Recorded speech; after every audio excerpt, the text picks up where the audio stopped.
पिछला जो क्लास था हम लोग का, उसमें हम लोग पढ़ चुके थे कि कंपनी को स्टार्ट कैसे किया जाता है। ठीक है, कि जब कोई व्यक्ति कंपनी को स्टार्ट करता है तो उसका जर्नल एंट्री किस तरह से पास होता है।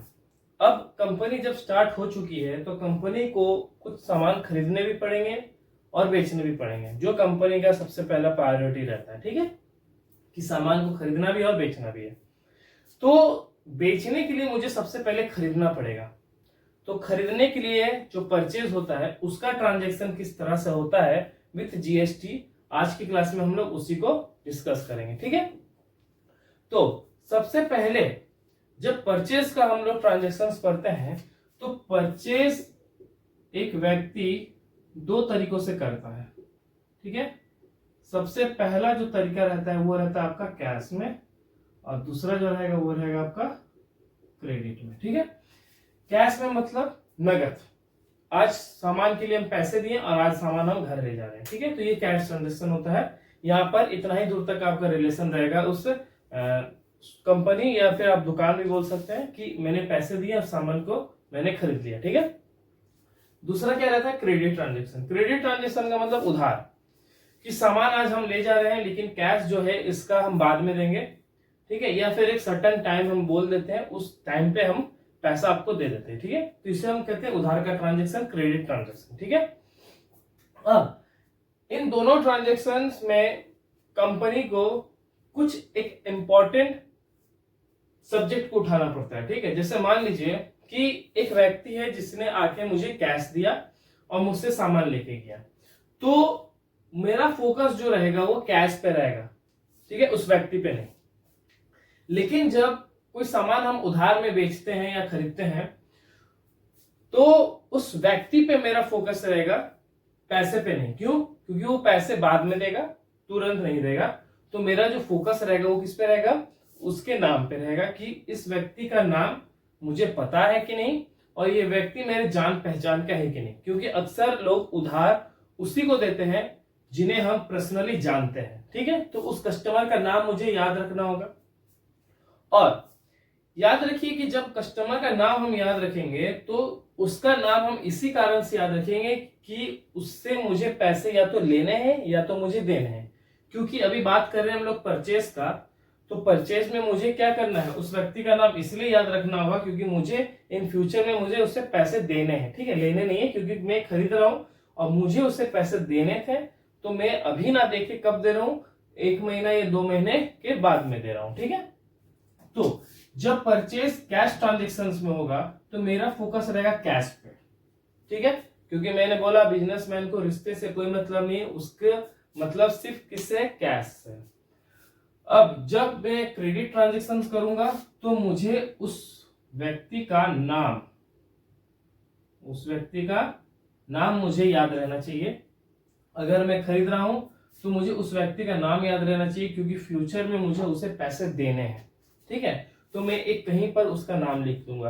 अब आप लोग बोलेंगे कि ये चीज तो हम लोग मन में भी याद कर सकते हैं, तो ये चीज आप लोग समझ सकते हैं कि एक व्यक्ति 1 महीने पुरानी बातों को भले ही याद रख सके ना रखे, लेकिन 3-4 महीने पुरानी बातों को याद नहीं रख सकता है ना।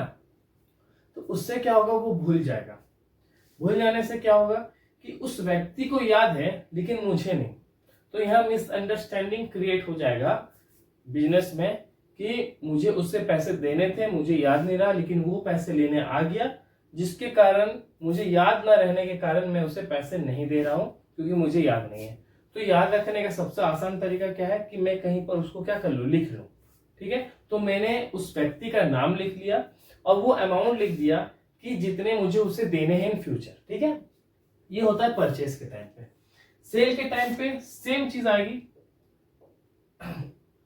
सेल जब होगा तब वो कैश सेल्स भी होगा या फिर क्रेडिट सेल्स भी होगा।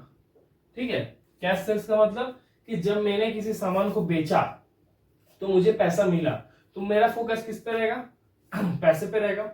मैंने सामान को बेचा लेकिन पैसा नहीं मिला, मुझे इन फ्यूचर में मिलेगा, तो तब तक मैं उस आदमी का क्या नाम याद रखूंगा, क्या याद रखूंगा, उसका नाम याद रखूंगा कि मुझे उससे पैसे लेने हैं 3 महीने 4 महीने या कभी भी जब उसे देने हैं। ठीक है, तो परचेस के टाइम पे नाम याद रखने का क्या रीजन है कि मुझे उससे पैसे देने हैं। सेल्स के टाइम पे नाम याद रखने का क्या रीजन है कि मुझे उससे पैसे लेने हैं। ठीक, तो अब कैसे पता चलेगा कि कैश ट्रांजेक्शन होगा या क्रेडिट ट्रांजेक्शन? याद रखिए कि क्वेश्चन में अगर कैश का जिक्र हो गया, कैश वर्ड कहीं पर लिख गया क्वेश्चन में, तो समझिए वो कैश है। अगर नाम सिर्फ लिख रहा है किसी का नाम, जैसे मान लीजिए रोहन, रवि, ठीक है ना, रमेश, सुरेश, ये नाम अगर सिर्फ नाम आ रहा है तो वो क्रेडिट ट्रांजैक्शन माना जाएगा। अब बहुत किसी का सवाल रहेगा कि दोनों आ गया, तो अब अगर दोनों आ गया तो तभी मेरा फोकस किस पे रहेगा? कैश पे रहेगा। ठीक है, जैसे 3 क्वेश्चन मैं आपको अभी बता दे रहा हूं। पहले परचेस का मैं बता दे रहा हूं आपको, परचेस फर्नीचर फॉर कैश, तो मेरा फोकस किस पे है? कैश पे है। ठीक है, दूसरा question, purchase furniture from Rohan, यहां पर क्या आ गया? नाम आ गया। इस क्वेश्चन में और इस क्वेश्चन में क्या डिफरेंस है? परचेस फर्नीचर फॉर है, परचेस फर्नीचर फ्रॉम है। तो समझ जाइए कि फॉर और फ्रॉम में आप कंफ्यूज मत होइए। ठीक है, बहुत बार फॉर और फ्रॉम में आप कंफ्यूज हो जाइएगा। तो परचेस फर्नीचर, लेकिन इस क्वेश्चन में कैश है तो इसे हम कैश ट्रांजेक्शन मानेंगे। परचेस फर्नीचर फ्रॉम रोहन, यहां पर एक नाम है, कैश इस क्वेश्चन में कहीं पर नहीं है, तो इसे हम क्रेडिट ट्रांजेक्शन मानेंगे। ठीक है, तीसरा question, purchase furniture from Rohan for cash. अब चलिए देखिए, पहले में कैश था तो ये ट्रांजेक्शन कैश का हुआ, इसमें नाम है तो ये ट्रांजेक्शन क्रेडिट का हुआ। इसमें नाम और कैश दोनों है, तो याद रखिए बिजनेसमैन को कभी भी रिश्ते से मतलब नहीं है, उसका फोकस किस पे रहेगा? हमेशा उसका फोकस रहेगा हमेशा कैश पे। तो समझिए इस क्वेश्चन में कहीं कैश दिख रहा है आपको? हाँ, मुझे तो कैश दिख गया, यहाँ पर नाम भी दिखा। तो याद रखिए नाम और कैश में जीतता हमेशा कैश है, तो ये ट्रांजेक्शन भी क्या रहेगा? आपका कैश ट्रांजेक्शन। ठीक है, तो क्वेश्चन आपको ये इसी तरह से मिलेंगे कि या तो दोनों में क्वेश्चन में कैश रहेगा या फिर एक में नाम। अगर एक में नाम और कैश दोनों है तब भी वो कैश ट्रांजेक्शन होगा, सिर्फ कैश है तब भी कैश ट्रांजेक्शन होगा, और सिर्फ नाम है तो वो क्रेडिट ट्रांजेक्शन होगा। ठीक है, क्यों? क्योंकि यहाँ पर कैश का जिक्र होने का मतलब मुझे पैसे आ गए हैं या मैंने पैसे दे दिए हैं। यहाँ पर सिर्फ नाम है, या तो मुझे पैसे देने हैं या तो मुझे उससे पैसे लेने हैं। रोहन फॉर कैश, तो यहाँ पर समझिए कि रोहन को मैं जानता हूं, रोहन कौन है, रोहन का घर क्या है, रोहन का बैकग्राउंड में जानता हूं, लेकिन फिर भी वो आदमी मुझे उधार में ना लेके वो मुझसे क्या ले रहा है? कैश में ले रहा है, या मैं उसे कैश में दे रहा हूं। तो याद रखिए रोहन से मुझे अब मतलब नहीं है, क्योंकि वो पैसे जब दे रहा है तो रोहन से मुझे कोई मतलब नहीं है, तो मैं फोकस अपना किस पे रखूंगा? कैश पे रखूंगा। सेम क्वेश्चन सेल्स में आ जाएगा, यहाँ परचेस है वहां पर सेल आ जाएगा, तो सेल फर्नीचर फॉर कैश, तब वो कैश ट्रांजेक्शन माना जाएगा। सेल फर्नीचर फ्रॉम टू, अब आ जाएगा टू, फ्रॉम की जगह क्या आ जाएगा? टू आ जाएगा। जब मैं लेता हूं तो फ्रॉम होता है, मैं देता हूं तो टू होता है। ठीक, फर्नीचर सोल्ड आएगा, सेल आएगा, कुछ भी आएगा, तो यहाँ फ्रॉम का जगह टू आ जाएगा। टू रोहन, मैंने फर्नीचर रोहन को बेचा, तो रोहन को बेचा, कैश में बेचा, ये क्वेश्चन में मेंशन नहीं है, तो वो क्रेडिट ट्रांजेक्शन हो गया। ठीक है, फर्नीचर सोल्ड टू रोहन, याद रखिए फ्रॉम नहीं आएगा, टू आएगा। जब मैं सेल कर रहा हूं तो हमेशा टू आएगा। ठीक है, sold furniture to Rohan for cash, तो मैंने फर्नीचर को बेचा रोहन को, लेकिन बदले में क्या मिला मुझे? कैश। तो यहां पर भी क्या आएगा? ट्रांजेक्शन में कैश। तो याद रखिए कि क्वेश्चन आपको इसी तरह मिलेगा, इससे डिफर आपको नहीं मिलेगा। 3 तरह के क्वेश्चन आपको मिलेंगे, कैश या तो नाम आएगा या तो नाम और कैश दोनों आएगा। तो याद रखिए अगर कैश है तो कैश ट्रांजेक्शन होगा वो। ठीक है, ये बात आप लोगों को समझ में आ गया। अगर नाम है किसी का, अगर किसी का नाम है तो वो आपका क्रेडिट ट्रांजेक्शन माना जाएगा। ठीक है, और नाम और कैश है, दोस्ती और पैसे में जीतता हमेशा पैसा ही है। ठीक है, ये मेरे दोस्त मुझे इस वीडियो को देखने के बाद बोलेंगे। ठीक है, तो याद रखिए कैश ट्रांजेक्शन में सिर्फ कैश मेंशन रहेगा, क्रेडिट ट्रांजेक्शन में सिर्फ नाम रहेगा मेंशन, वहां पर कहीं पर भी कैश नहीं रहेगा। ठीक है, तो याद रखिए कि यहाँ पर अगर 10,000 अमाउंट है ना तो वो अमाउंट है, वो कैश नहीं है, कैश अलग से मेंशन रहेगा, CASH, कैश मेंशन रहेगा, ठीक है। और नाम और कैश दोनों रहा तो मेरा फोकस हमेशा बिजनेसमैन का कहाँ रहेगा, कैश पे रहेगा, तो मुझे कैश को देखना है, ठीक है। तो ये 3 तरह के आपको क्वेश्चन मिलेंगे।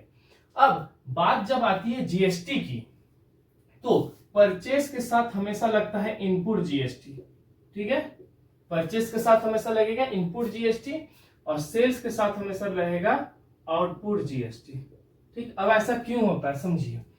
जीएसटी जो है, गुड्स एंड सर्विस टैक्स जो है, मैं यहां लिख देता हूं आप लोगों को, गुड्स एंड सर्विस टैक्स जो है वो अप्लाइड होता है, वो जब भी अप्लाइड होगा वो अप्लाइड होगा आपका गुड्स पे, ठीक है। इस चीज को आप लोग ध्यान रखिए कि गुड्स पे अप्लाई होगा ना कि कैश पे। तो परचेस कर रहा हूं तो मैं क्या कर रहा हूं, परचेस कर रहा हूं मैं गुड्स, कोई सामान, तो सामान मेरे पास आ रहा है ना, तो जीएसटी भी मेरे पास आ रहा है, तो जीएसटी जब मेरे पास आ रहा है तो वो इनपुट होता है, ठीक, इन हो रहा है मेरे पास तो इनपुट होगा। जब मैं सामान बेच रहा हूं तो मेरे साथ मेरा क्या हो रहा है, सामान भी बाहर जा रहा है, तो उस सामान के साथ मेरा जीएसटी भी बाहर जाएगा, तो वो जीएसटी जब बाहर जा रहा है तो वो होगा आउटपुट जीएसटी, ठीक। इनपुट का मतलब परचेज होता है, आउटपुट का मतलब सेल होता है, ठीक। अब परचेज जो इनपुट होता है, इनपुट जीएसटी मेरे लिए होगा एसेट्स, ठीक है, और आउटपुट जीएसटी जो होगा वो मेरे लिए होगा लायबिलिटी, ठीक है। एसेट्स एंड लायबिलिटी का मतलब तो आप लोगों को पता ही है, एसेट्स का मतलब संपत्ति होता है, लायबिलिटी का मतलब बोझ होता है। अब लायबिलिटी और एसेट्स कैसे हुआ समझिए, कि जब परचेज हो रहा है तो वो मेरे लिए एसेट्स बनता है। अगर मैं सामान, कोई भी सामान अगर मैं खरीदता हूं, बाजार में जाके मैं अगर कोई सामान को खरीदता हूं, तो वो सामान जब मेरे पास आता है, मेरे घर में एंटर करता है, तो वो मेरी संपत्ति का हिस्सा है। क्यों? क्योंकि इसके बदले में मैंने कैश दिया है। एक संपत्ति के बदले में दूसरा संपत्ति आना मेरे लिए क्या है, मेरे लिए एसेट्स है। लेकिन कुछ अगर मैं सेल कर रहा हूं, मैं सोल्ड कर रहा हूं, तो आउटपुट जीएसटी हो रहा है, ठीक है। और इनपुट जीएसटी और आउटपुट जीएसटी में डिफर क्या है, आउटपुट का मतलब क्या है, इसका हिस्सा मुझे देना है, और ये जो इनपुट है इसका हिस्सा मैंने खरीदा है। तो खरीदा हुआ चीज हमेशा एसेट्स होता है और बेचा हुआ चीज हमेशा मेरे लिए क्या होता है, लायबिलिटी होता है, ठीक है। खासकर जब बात करें जीएसटी की, क्यों, क्योंकि ये सरकार को पे करना है, ठीक, और ये मुझे मिलेगा। अब एक चीज समझिए आप, कि जब कोई व्यक्ति सेल करता है तो वहां पर कोई ऐसा पर्सन होगा जो उसे परचेस करेगा। अगर मैं खरीद रहा हूं तो खरीदने का मतलब क्या है, कि किसी ने मुझे सामान बेचा था तो मैं आज खरीद रहा हूं, तो बेचने पे मैं क्या कर रहा हूं, खरीदता हूं, ठीक है ना।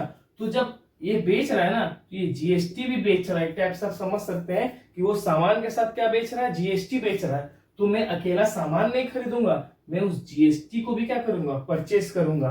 तो याद रखिए, ये सामान दे रहा है, देखिए सामान को क्या कर रहा है, दे रहा है मेरे पास, तो मेरे पास जो भी आएगा वो मेरे लिए क्या हो जाएगा, एसेट्स हो जाएगा, और इसके लिए जो भी होगा वो इसके लिए क्या हो जाएगा, लायबिलिटी होगा, ठीक है। क्यों? क्योंकि मैंने इसके बदले में क्या दिया है, मैंने इसके बदले में कैश दिया है, किसे, उस सेलर को। अब ये जीएसटी जो है वो जीएसटी भी मैंने दिया है कैश के रूप में। अब ये जीएसटी भी क्या होगा, ये जाएगा गवर्नमेंट के पास, ठीक है। एसेट्स में क्या होता है, एक चीज आप लोग समझ जाइए, कि अगर आप कोई सामान बेच रहे हैं और सामान बेचने के दौरान आप जीएसटी भी अगर बेच रहे हैं, तो जीएसटी के बदले में आपको जो पैसा मिलेगा उसका एक परसेंटेज गवर्नमेंट को जाएगा।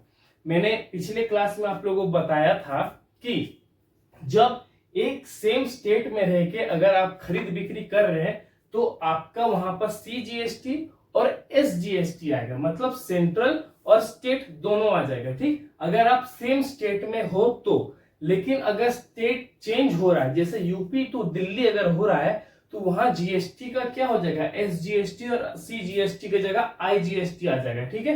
तो याद रखिए, एक स्लैब होता है जो जीएसटी के बारे में बताता है, ठीक है। वो स्लैब क्या है, कि लग्जरियस आइटम जो भी रहेंगे, ठीक है। लग्जरियस आइटम का मतलब कि जैसे आप लग्जरी कार्स, ये ज्वेलरी आप समझ सकते हैं, तो उस पे परसेंटेज जो जीएसटी का है वो रहेगा 28%, ठीक है।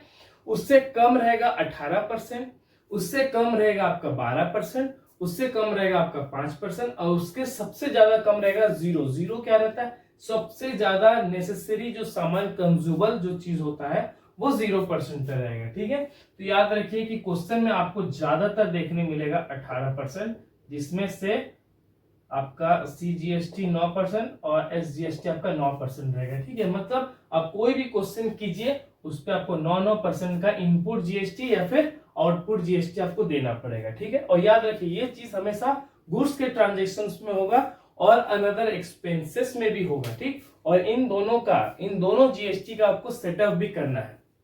सपोज मान लीजिए कि आपका इनपुट GST ज्यादा है और आउटपुट GST ज्यादा है, तो आपका एसेट्स ज्यादा हुआ और लायबिलिटी कम हुआ।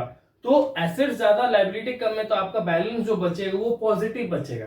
ठीक है, और आउटपुट ज्यादा हुआ और इनपुट कम तो आपका आउटपुट ज्यादा है तो आपका लायबिलिटी इंक्रीज कर जाएगा आपके एसेट से। ठीक है, तो ये सारा जो टॉपिक्स है वो आप नोट बुक डाउन में कर लीजिए, लिख लीजिए कहीं पर। ठीक, और जितना ज्यादा हो सके उतना रिवीजन मारिए इस चीज को। ठीक है, क्यों? क्योंकि ये चीज एक बार सीखा जाता है, अगर बीच में आप भूल गए तो आपके लिए बहुत ज्यादा दिक्कत हो जाएगा इन चीज को वापस से रिविजाइज करना, रिवीजन करना। ठीक है, तो आप ये सारा टॉपिक आप उतार लीजिए। ये चीज आई होप आप लोगों को समझ में आया होगा, और भी इजिली समझ में आएगा जब धीरे धीरे क्लास और आगे बढ़ेगा और आप लोग ट्रांजेक्शन करना सीखेगा। तो नेक्स्ट क्लास में हम आपको ट्रांजेक्शन करना सिखाएंगे परचेस का लेके विथ GST। ठीक है, तो आज के क्लास में बस इतना ही।